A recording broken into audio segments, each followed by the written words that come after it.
Florida residential purchase agreement is a contract that outlines the terms and conditions between the buyer and the seller of a home. Once signed, it becomes legally binding unless both parties agree to terminate it.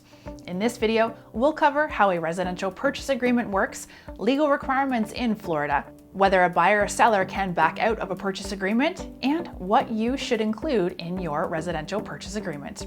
We're eForms, the biggest online database for legal documents. Stick around and we'll show you where you can find an official residential purchase agreement specific to Florida. First, let's review.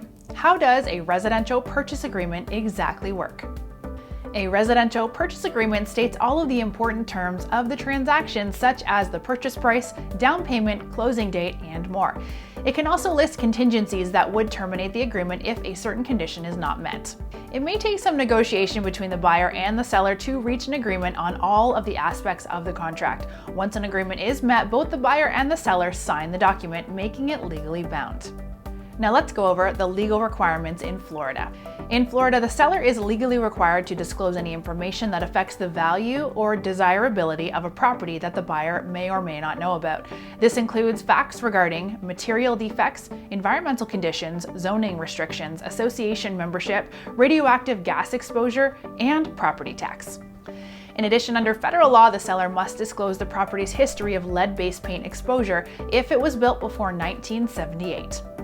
After the contract is signed, the buyer and the seller may change their mind about the transaction.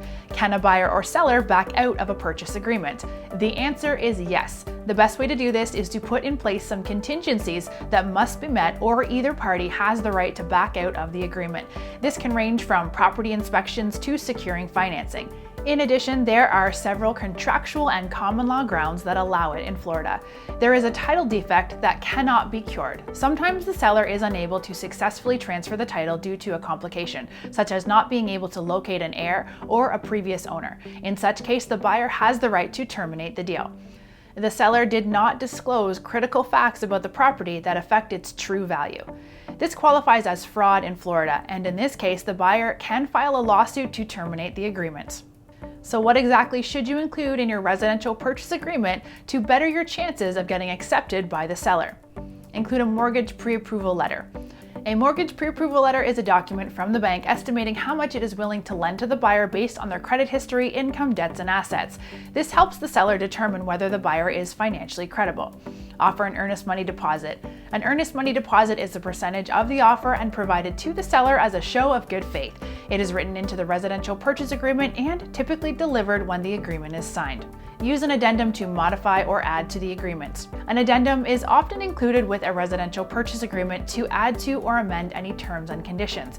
It can also detail a contingency which allows either party to opt out of the contract if certain terms are not met.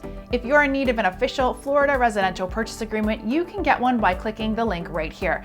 Hit that subscribe button as well for more videos to help you simplify the legal process for everything ranging from buying or selling a house to making a will.